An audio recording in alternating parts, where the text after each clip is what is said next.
Stamngait on ei nimuan. Inogagan opaattemegan taak. Atsikastisippanik. En mutta magumaga Hispanic waagmen was Pimicikamak tuttemak. Nimagumagan tinnimak. En ben tot maga istan te itsiga jagas abit ma tagiskano ma hogis toyo tasi Hispanic waagmen gots. Ngati aganasi manano sampo. I just wanted to greet all the people that are watching right now, especially our people back in Cross Lake and also in Thompson and Winnipeg that are watching. We are here to provide an update and a briefing on the crisis that we have right now with Cross Lake, and we want to educate the public and also for people that that don't know what's going on. I haven't heard much from governments, and so that's why we're doing this. My name is David Monias. I'm a chief of the nation for Pimicikamak, and we are right now in crisis, state of emergency. We call it state of emergency because we had no electricity right now. There was a hydro line that's down, and that cut off power to everything that we have, including our infrastructure, the water plants, the heaters, everything. So, and it's very cold right now. We have a cold spell that's coming up towards Cross Lake in the northern area. We're about minus 31 with a wind chill about minus 35 right now. And that's expected to go in the minus 40s with a wind chill about minus 50. So we are now coming to you to express our concern for the safety of our people. Families are freezing. Our homes are without heat and electricity in the winter conditions and extreme conditions. This is now a human safety issue, not just a power outage. We are urging immediate assistance as we cannot do this alone. Power has been unstable out for an extended period of time. We thought that we would be able to get the power out in a matter of hours, only to find out from Manitoba Hydro that will take days. Multiple essential services have now failed and are at risk. What began as a power outage is now a community-wide emergency. We had our guys, the plumbers, our public works people, assess some of the homes. They found that the water tanks are frozen, the sewage tanks are frozen, and the water pumps are frozen. That means that the pipes will most likely be frozen. And once they thaw out, if we get the electricity back, we're not going to have plumbing, running water. And that we also found out that last night actually, that we ran out of water from our water reservoir.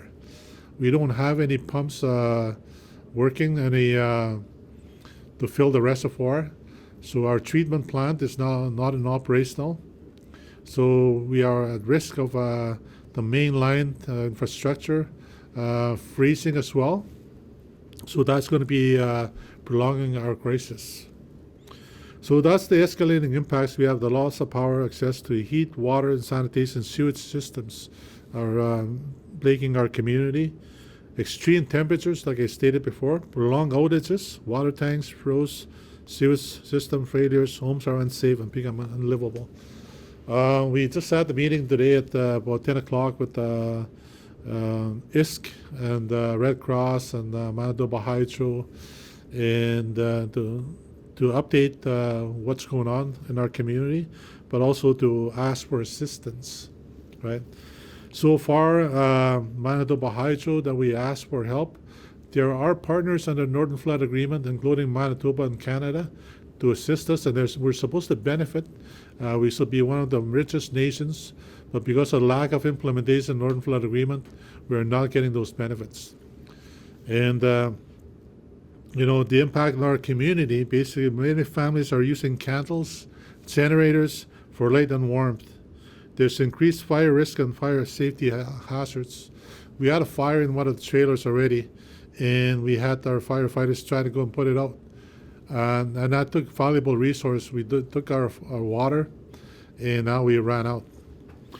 Families, elders, children, and medically vulnerable people are under extreme stress, and no family in Manitoba should have to live like this. We are now in the process of actually evacuating people by plane. We talked to Red Cross today to start arranging for planes to pick up our people, because it's getting too long. We have people sheltered at the public works building and also at the old nursing station, and our generator went out. We were expecting 600 generators to come in. They didn't come in, and they were just coming in this morning. They just came in. So we're starting to work on getting those things in place. But the portable heaters are maybe twice as big as this, and that's just not enough to heat up the home, or let alone heat up families and so forth. So we need more than that. We had asked for generators from both ISK, Red Cross, and ISK had decided to send about 600 altogether, along with small portable heaters and extension cords. We've asked Manitoba, along with Manitoba Hydro, to provide additional 600 generators and heaters as well. We haven't really got anything, but we do have generators, gensets that are coming for the water plants and so forth to help out with those ones. But we need more than that. We shouldn't have to beg Manitoba or to Manitoba Hydro, because they're our partners in Northern Flood Agreement. They have a crown corporation that's supposed to benefit our nation, and it's not helping. We shouldn't have to beg. I shouldn't have to call Wapkanu or text Wapkanu or communicate with them in order for things to happen. They should have these plans in place. Evacuations, as I stated, I started. My counselor that's sitting to the left of me, Shirley Robinson, she worked until about 3 or 4 o'clock this morning. She'll tell you all about it. We're receiving people here from Cross Lake. 4 buses came. And the hotel capacity in Thompson is stretched out. New evacuees are being sent here. It's because it's holiday time as well, so a lot of people are using up a lot of hotels again. Additional buses and planes are required to transport my evacuees. We have fuel now in the community. We got it trucked in. Our councillor, Vivian Scott, made arrangements for that. Generators will be delivered to households. The ones we have many are second-hand and broken down. We had people working around the clock, 20 hours up to 24 hours for some, trying to fix those generators just to keep warm and get some power going. These are temporary, short-term band-aids. They're not solutions. So we need real solutions to happen. We need infrastructure level restoration, not just temporary. Give you an example. If this happened in Winnipeg or in one of the towns closest here, they have the lines, the electricity going down the highway. It's just a matter of hours for them to go attend to those lines and fix them. For us, our transmission line goes down the bush. We've been asking the Manitoba Hydro and Manitoba to reroute the transmission line along our highways. So this is not our first time that this happened to us. And my Grand Chief here from MKO, former chief, also understands what's happening here, because he's gone through that as a chief of the nation for Pimicikamak as well. And he'll explain a little bit about what's going on there. Infrastructure breakdown. Transmission line crosses the 2 rivers. Ice conditions make repair unsafe. They're about 2 inches thick only. The two towers that are affecting the water where the line is on 2 small islands, and they will need a helicopter just to access those areas and so forth. And we have built a road to access to the closest so they can get equipment there. Our people were stayed us last night. I think about 11 o'clock last night. We decided that we'll go build a landing pad on behalf of Manitoba Hydro, because I'm sure they didn't think about that. How are they going to land and use that area? So we did that on our own. The timeline for restoration remains uncertain. We're told tomorrow, but they can't promise us anything because of the cold and the weather are affecting everything. So Hydro's infrastructure decisions did not prioritize reliability or long-term resilience in First Nations. That has to change. That has to change. We have Manitoba along with Canada, and they're talking about powering up the other nations, the other provinces across Canada. Well, fix your stuff, infrastructure first in our territory. Fix them and reroute them. Make it work for us before you start trying to sell more power to other nations and other provinces as well. Because if you can't do a reliable job for us, how do you expect to do a reliable job for the other provinces? So we must make sure that this is changing. So we're calling to action on the province of Manitoba Indigenous Service Camp to support Pimicikamak immediately with power solutions, immediate restoration, and temporary grid-scale alternatives. Emergency water delivery, both bulk and bottled. Sanitation support, sewage thawing, mitigation, backup units. Because we have now frozen pumps and pipes and water pumps, we already know that. We assessed some of the houses already. So we cannot wait till later on during the week to start ordering water pumps, to start ordering piping. And we only have 8 plumbers in Cross Lake, in Pimicikamak. We need more people to be sent out to come and help us out. That is what we need. Emergency evacuation resources, buses, medical support, fire safety support, and clear timelines and accountability from Manitoba Hydro. And same thing with Red Cross.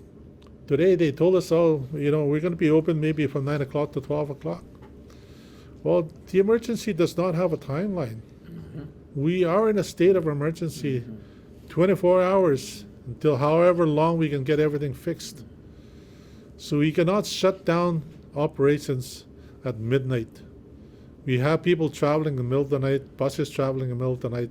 We have to make sure that there's reception for them, and they're put in hotel rooms, and then registration after, not before. Bureaucracy should come after. And we need safety. We need our people to be in beds, in rooms, safely. Government must work directly with Pimicikamak leadership, not through intermediaries. Support must match the scale and seriousness of this crisis. I haven't heard from the ministers. I don't know where they're at. They're probably out in Hawaii. Maybe they're out on holidays somewhere. I don't know. But I thought maybe I would hear from those people. But they haven't. I haven't heard from the Prime Minister. I'll probably never hear from him. The only time I heard from him was during the time of election, when he's holding us arm in arm, campaigning and so forth. We need water pumps, at least 1,300 of them. We need pipes to replace the broken and frozen pipes. We should be able to address these issues as we have treaties, we have the Northern Flood Agreement and human rights, and they should be exercised and implemented. Unfortunately, they're not. Again, I state, projects of national interest have been campaigned on by the federal government and then being accepted by the province of Manitoba. They want access to our resources. They want access to our minerals. They want access to our territories. They want our consent. And they make promises like the way they did with the treaties, like the way they did with the Northern Flood Agreement. Again, the promises are there. Where will the implementation start? Where will true partnership start? Enough talk. We want action. So if you want to do these things, talk to us first, help us and work with us. There's a good commit now.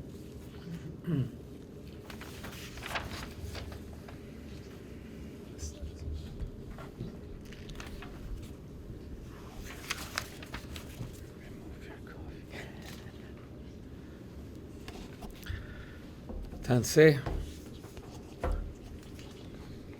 My name is Garrison Satie.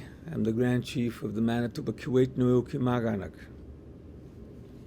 I'm a proud member of the Pimicikamak Cree Nation. And I am very proud of the people that live in the Pimicikamak Cree Nation. They are a strong and resilient people. And this is the third catastrophe that they have had to face. And this is the third state of emergency that has been declared on their behalf. And yet they remain strong despite of the circumstances.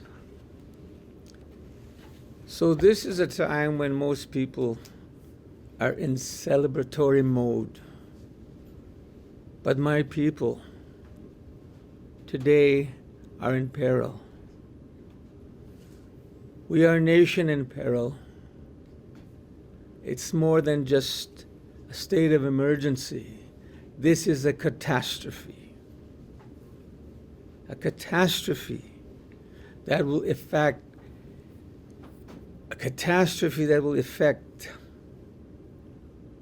all of our First Nations that live in the Pimicikamak Cree Nation.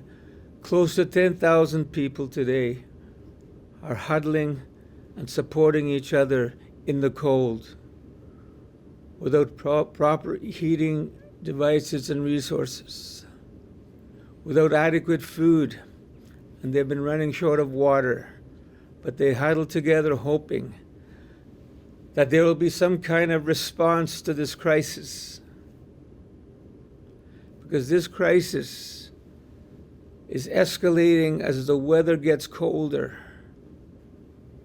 I think about our elders.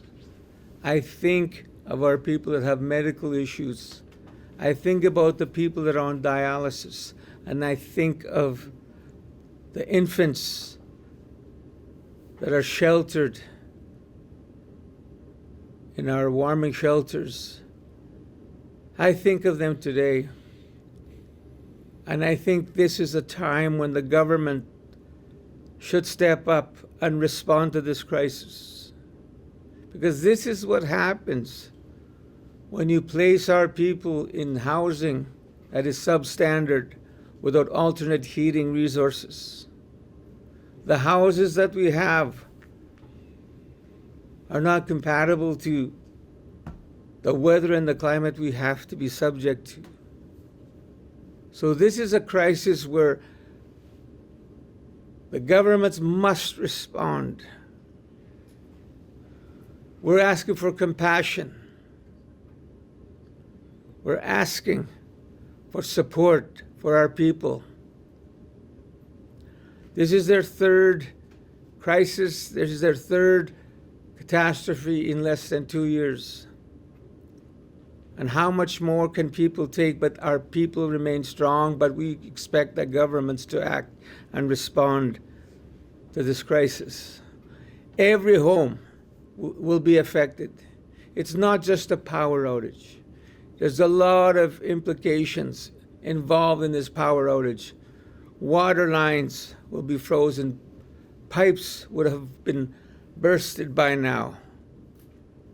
And the water tanks are compromised, and our water infrastructure is now not able to perform in the capacity which the situation warrants.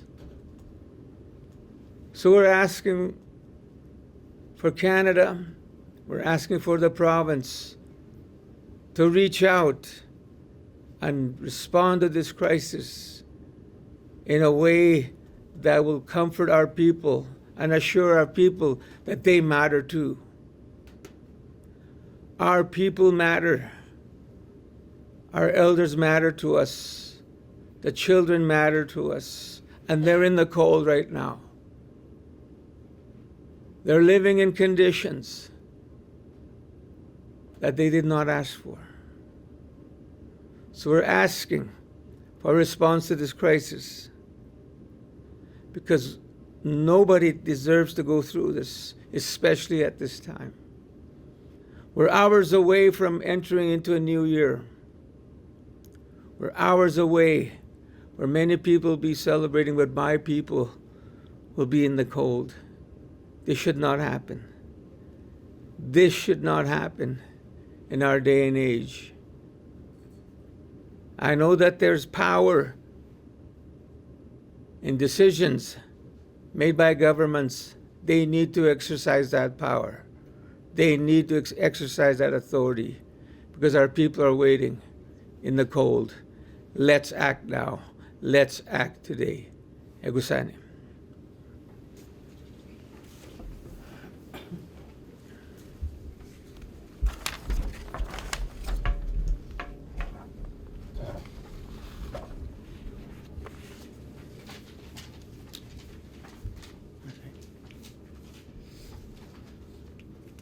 Tansia inniwak kita tamiskat no gaginagan tutamek. Megot si anima ka Hispanikuak.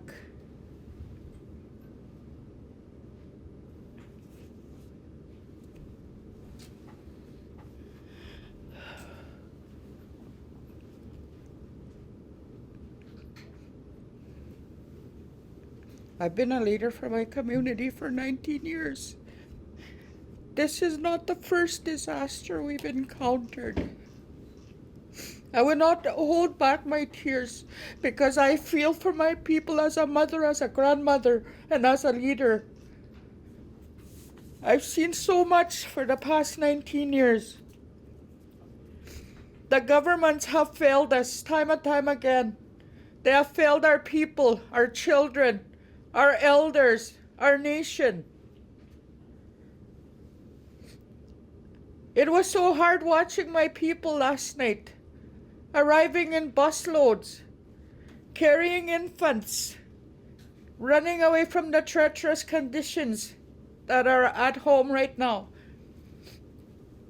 It affected me deeply because this is the third disaster we are going through. 2019 and 20 we had COVID. We had COVID in our community. We lost many lives. We buried many of our people, from young babies to elders. In 2023, we had a fire evacuation, the entire nation.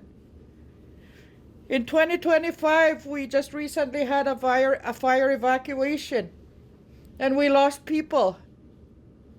Isn't that enough? I want the governments to act now to help us, to help our nation. We are in a life and death matter right now back home. It's minus 31 as we speak, sitting here. It's minus 35, the weather extreme condition. We have 2-month-old babies still waiting to be brought out that are trying to keep warm in their homes. We have infants that are waiting. We have people with amputees who are waiting. We have elders, the very vulnerable, who are confined to wheelchairs waiting to be brought out. When is it going to be now? When is it going to be now? We have to have planes go there and pick up our people and bring them out. We've totally filled up Thompson already, the hotels. We have to bring our people out now. We don't want to lose any more of our people. We cannot. And this is why the tears are coming out, because I'm asking, and like the chief said, we don't have to beg. Why is it that we always have to beg? Manitoba Hydro, if you're listening, you take that step as the minister responsible for the Northern Flood Agreement. It is time you act on implementing that Northern Flood Agreement according to its spirit and intent. We have to work together now. It's a binding agreement between Canada, Manitoba, and the Crown Corporation and Pimicikamak. We have to ensure that we fully implement this now. We shouldn't have to beg, and we don't want to go with band-aid solutions anymore. Our people are suffering right this very moment. We get texts, we get messages begging to be brought out. Do we have to? Minister Sala, I know you're listening.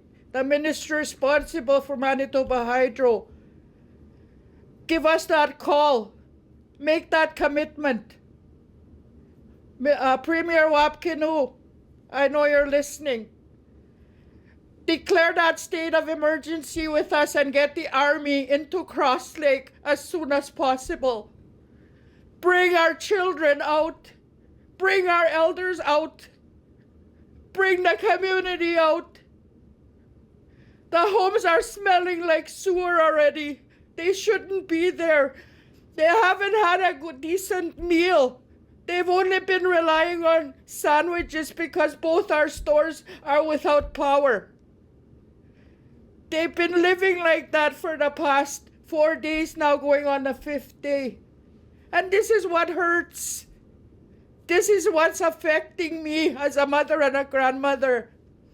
We shouldn't have to beg. We deserve the same standards of care as any other ordinary person in this country of ours. We deserve that. It's enough we lack resources in our nation. We can't even fully fill up our brand new $50 million health center with the medical team that we require to take care of our people. Why is it that we have to beg all the time? It's frustrating. It's angering me as a mother, as a grandmother. We have to ensure the same standards of care for all of us. We already lack infrastructure dollars. We already lack housing dollars. We were lucky to get 2 houses last year. We can't even remodel our homes because of the lack of support and services. We have to do that. I'm asking the governments to contact us immediately, to get the army out there, get the Hercules planes out there, get the teams out there. Our infrastructure is falling. Our water treatment plants are collapsing. Our home and the piping is gone because they've assessed it. We've seen it. Our staff, our leadership have been going around the clock. I was there the first few days. I worked for 48 hours with 3 hours of sleep, trying to make sure I used my own personal vehicle to drive people to the public works building, the only safe place we had with warmth and cots to sleep on. We do that, our leadership. We help our people to our full extent. But we want the people that are supposed to look after us now. I want Manitoba Hydro to act on everything as promised. I want the governments to act on everything as promised. I want the Premier to declare a state of emergency for Pimicikamak. It is disheartening to always have to beg from disaster after disaster after disaster. We don't even know if power will go on tomorrow as promised. We don't even know. They were telling us that helicopters might have to go and be taken to before sundown. So does that tell us like it's going to happen again tomorrow? We don't know that.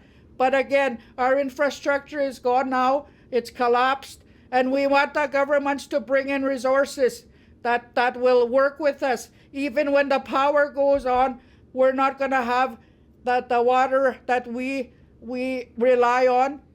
Water is life. We rely on that. Water is life. And we have to make sure we take care of our people. Our people want water right now as we speak.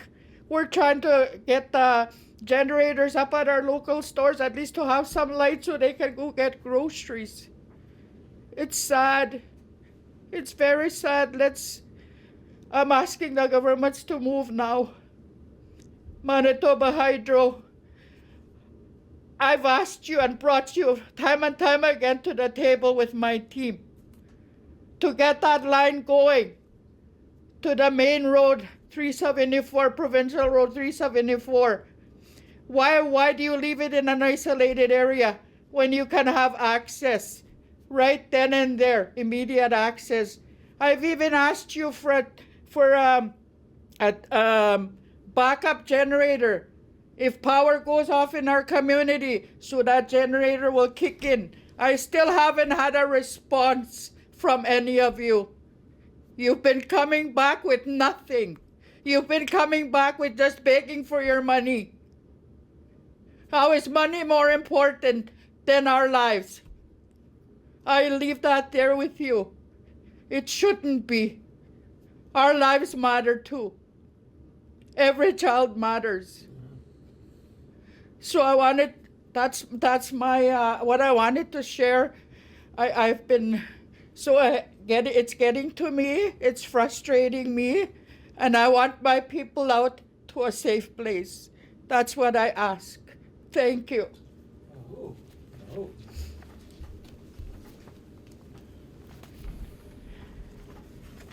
open it up to questions. I'm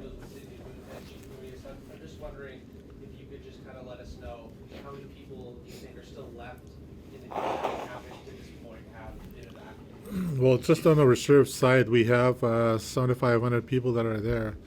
And from this report this morning, we had about 1,300 that were registered with Red Cross in Thompson. And we had about 300 to 400 people that arrived last night in Winnipeg. So that's roughly about 1,700 that's there out of the 7,500 people. We had about 500 people that reported to be going out, that went out on their own to their own places of safety with family, getting their own hotel rooms and so forth. We're not getting a good reception as we used to get before from the hotels and so forth. In fact, one of the hotels in Opaskiak told us that they were not welcome there. I don't know why, for what reasons, but that's what they told us. And right now, I was also notified that Red Cross was not covering hotels in the PAW. I don't know why that is. I asked about it, but our people are there being on their own, trying to support themselves and keeping themselves safe. And I know with the generators, getting more generators in is going to provide more power, but I know with the cold, like you were saying, these generators can't catch fire. I talked to one resident who's here in Winnipeg. He said his best friend's house burned down because one of the generators was faulty. As it gets colder and we get these more generators in, is there a fear that this is going to cause more fires? And if no one's there to fight it, how can you stop that? Yeah, there's no infrastructure. As we stated, it's broken down already, and we have the water plant and the water reservoirs basically empty. There's no pressure on the pipes. The water treatment's gone, and it's basically that anything that goes on fire now is going to be just burning. And there's not much we can do. We had, like I said before, we had a trailer that burned down, and they tried to save it, but they couldn't. And unfortunately, it was not salvageable. And unfortunately, we used a very valuable resource trying to put it out. I guess with just like the councillor was saying, there's been talks about getting this power line to an easier access position. How long have those talks been going on, and when did that first start? She's been a councillor for past 19 years. So as long as I know, she's been asking for that. And he was there for a long time ago as well. I'm not saying you're old, but but we've been asking for these lines. It's 48 years that the Northern Flood Agreement has been in existence. That's when they started building that line to before the highway. And now that the highway's built, they sort of rerouted that line 48 years ago. When I was speaking to Manitoba Hydro, they said, "Oh, we got to do engineering. We got to do environmental assessment, impact assessments." Well, you had 48 years. You should know how much it costs. We have to cost it out. You should know how much it costs. And I said, well, it's going to take decades. 48 years you had. If you wanted to build something, I know you can build it within a year or two. It's just a matter of will. the political will. It's not about possibility. The possibility exists, it's there, but the will is not there. The political will is not there. Some of the residents are saying power outages happen, almost every year. Do you think Manitoba Hydro knows that this infrastructure is old and aging? Do you think they've known that for? They know that, and it's even more so important that this past year we had fires. We had fire in 2023. We had fire in 2025. It makes the wire very brittle when they're exposed to extreme heat, right?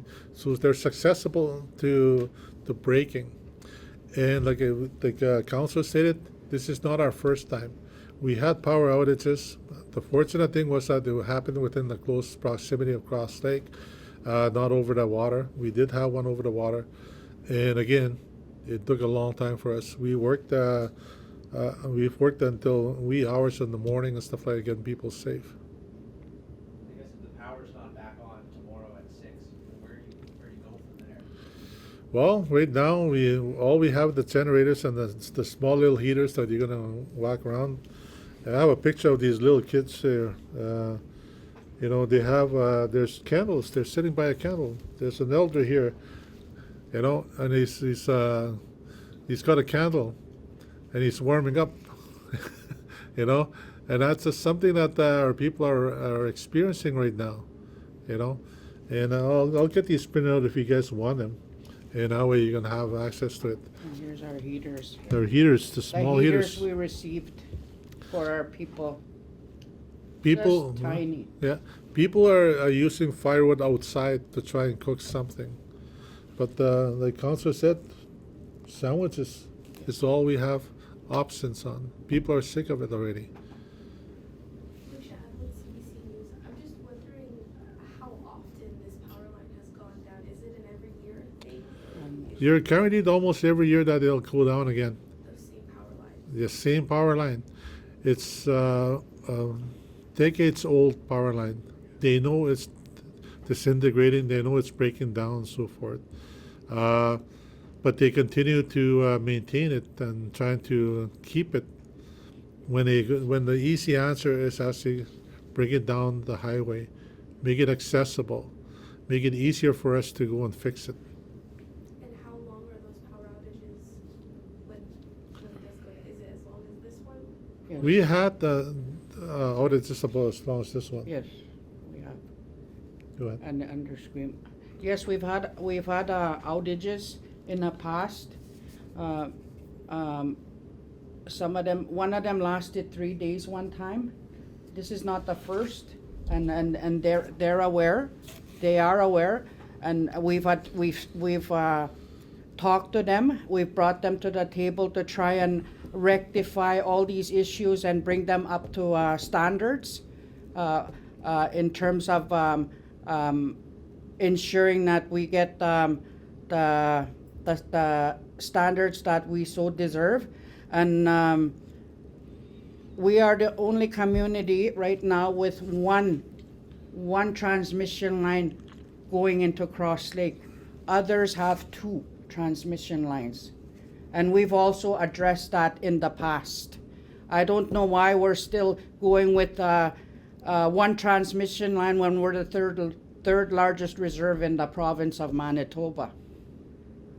But that's how it has been. I don't know why they're not addressing these, as we have been telling them for years. They are fully aware. They know the situation, and we've brought them to the table time and time again. So they cannot come back and say they didn't know about it. They know. And I understand that the situation continues to get worse. What is the lasting impact of this? Again, Pimicikamak has been through, residents there have been through so much, but with the water running out, the frozen pipes, what is the lasting impact, even if power doesn't come on? Well, the lasting impact is that you're displaced from your home and your community and from your people. You're put in strange places and homes and hotels. Yes, you get a bed and all that stuff, but the sense of community is being disrupted. The sense of togetherness is being disrupted. And we, like Grand Chief stated, at the time when we should be celebrating, we're trying to save lives. And that's not what we had hoped to start our new year into. We're ending in a bad way, and we're starting in a bad way. And Councillor Surley has stated that, we had 3 major evacuations that happened. And now we're also experiencing the 4th one. It's hard on us, We're a council that we're trying to make sure that we build our nation, we build our infrastructure, and build our community, and make a better place for our people. But it's hard to do when you're dealing with disaster after disaster after disaster. When I became chief, I didn't think that I would be dealing with COVID, or fire evacuations, or power outages evacuations. But it's now become very clear that this is a big reality for Pimicikamak, and it's because of systemic neglect by the government of Canada, by the government of Manitoba, and also by the Crown Corporation Manitoba Hydro, who has legal obligations to provide services to us. Maybe you want to share something? I think this is a revelation of the relationship that we have with Crown corporations, and also the government who has failed to implement the Northern Flood Agreement to the extent that it's warranted. And I don't think that we can continue to allow this kind of relationship to exist, because it's oppressive, and it's also demeaning to our people to have to come to the table when you have a legal binding document that outlines provisions where our nation should not have to be knocking on doors to try to get the provisions that they need, especially in a time of crisis, especially in a time of emergency. So this is the kind of relationship that should not exist, because we're talking about reconciliation every day. We're talking about resetting relationships every day, but we have yet to see that. And I think that we have to, as a nation, be more aggressive and assertive in demanding that we be respected as equal partners in these corporations, and also partners with Canada, and also partners with the province. You don't treat a partner in this fashion. You don't treat a partner in the way that Pimicikamak Cree Nation has been treated, because this is simply not acceptable, never acceptable. So we demand respect. We deserve that respect. And we've waited a long time to at least be afforded that kind of respect, and that time is now. And will people be going home as soon as the power comes back on, or is there work to be done before they get back there? Well, people are expecting to go home right now. Even with the generators, I mean, when you talked about the impacts of people, right? They want to be home. They don't want to go anywhere else. And the sooner that they can get home, the better for them, right? But the thing is that they will be returning home to issues with plumbing, issues with water, infrastructure, and that's not something that they deserve. I think that other nations that are now partnering up with Manitoba, other First Nations, with Canada as well, you got to be careful what they promise. You got to be careful what you're getting yourself into. You got to be careful what's going to happen to you when disaster strikes. Are they going to step up? Are they going to come to your aid? Are they going to help? Most likely not. They're going to take the resources from the north and the south. So I'm calling on other nations to support us, and call on the government. If you want to partner, start implementing the agreements, the existing agreements, start implementing the treaties. Even the Métis, I'm asking you to do that. Stand with us. Because it's enough. Enough of this neglect, systemic neglect. It's supervised neglect. They know the problems there, and they're gonna see and mitigate how they're gonna solve the small problems, and give us band-aid solutions and say, yeah, we're helping, but they're not really helping. I just stick with Monias. You mentioned the frozen pipes. I understand some houses have water tanks and some have water pipes. Is that correct? Can you just explain what? Yeah, we have water. 50% of our community has water tanks. They're trucked in water, right? Those tanks themselves, they're frozen. They're frozen solid. So we'll need tanks for those. We have septic tanks that are independent from the water pipe water. They're frozen. That's what you was talking about when you're actually going to be smelling shit. I'm sorry to say that's No, that's again. Say it like it is, bro. Yeah, and that's what's going to happen. And we need those things fixed. And we need equipment, supplies, and the human resource to replace those things immediately, like right now, not tomorrow or the next day. So if the power goes on tomorrow as it's supposed to, do you have any, I guess, rough idea how long it would take to fix all of those? And how long people could be out? This will prolong the crisis. That's what's going to happen, and it may take, I'm sure for days, but I'm looking Few probably at months. weeks and even a few months. Have you had any conversations with Manitoba Hydro about if they will cover the cost of those repairs? Nothing. No. All they said was we're going to try to fix that line, and they give us updates where what they cannot do at this moment. And they say, well, we were trying to get to it. That's all we got so far. And we got some, correct myself, I think they gave us 5 generators. 5, and you asked for 600. 600, yeah. I wanna say something. Yeah. As of this morning, I'm feeling, I let my frustrations out. I'm feeling a lot stronger now. As of this morning, the calls we've been getting are the people that have been using generators the past 4 days now are collapsing now because of the extreme cold, because they have to be outside, right, in order to get the heat plugged in from the inside of the house.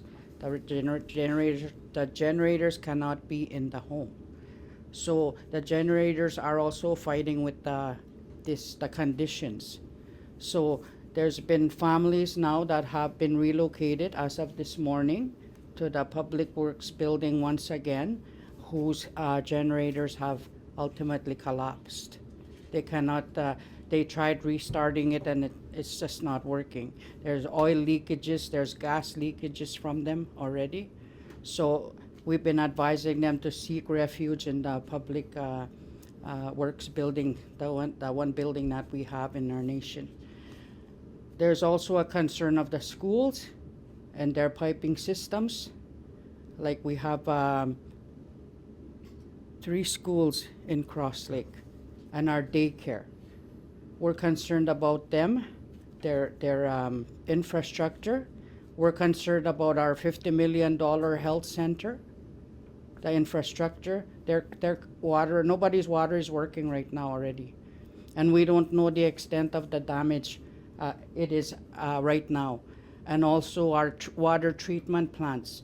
One of our water treatment plants, the governments are aware. We have brought them to the table, taking document after document after document to them, because every time we bring them to the table, they want a document or a feasibility study. But how many studies do we have to do when it's been done? There was a 20-year feasibility study submitted, and they still managed to come back and ask for an updated one. Like, is this how it's supposed to be? I don't think so. So we have done our homework on our part, and documents they've been saying that we didn't receive that document. No, we get confirmations that documents have been received. So we have major concerns. We don't even know if our children can go back to school, depending on the infrastructure and the water piping that's there. We don't even know if children can go to daycares. We don't even know if we can utilize our health complex once we get this power going. We don't know the extent of the damage. So I just wanted to highlight that. And again, Manitoba Hydro should be doing a lot of what we are currently requesting for as well. They should be the sole provider under our document, the Northern Flood Agreement. There's a lot of promises in there that were signed by all four: Canada, province, Manitoba Hydro, and Pimicikamak. It's a binding agreement. It's there. They need to implement it fully. Moving forward today, I'm sick and tired of Band-Aid solutions. I'm sick and tired of, like currently I want the people to know out there. Our water treatment plant that we have, we've been bringing the governments to the table, like I said. We can't even find any more parts for that antique treatment plant that we have there. We've addressed it. We've asked for a brand new state-of-the-art water treatment plant to service the third largest reserve in our province. But we still had no response. They're talking, yes, but how long? Like, maybe I'll be out of leadership already before they respond. Till next election. So we want, and I'm not gonna wait till the next election. If Canada wants us to stand by, or whoever's running in the next election, you do what you promised to do when you came there to come and campaign. You're violating our human rights. You talk about reconciliation, where is it? We don't have to beg if there's true reconciliation. We never have to beg. So I'm gonna leave it there, Chief. And Thank you. Yeah.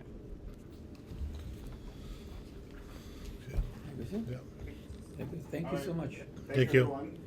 If those pictures that the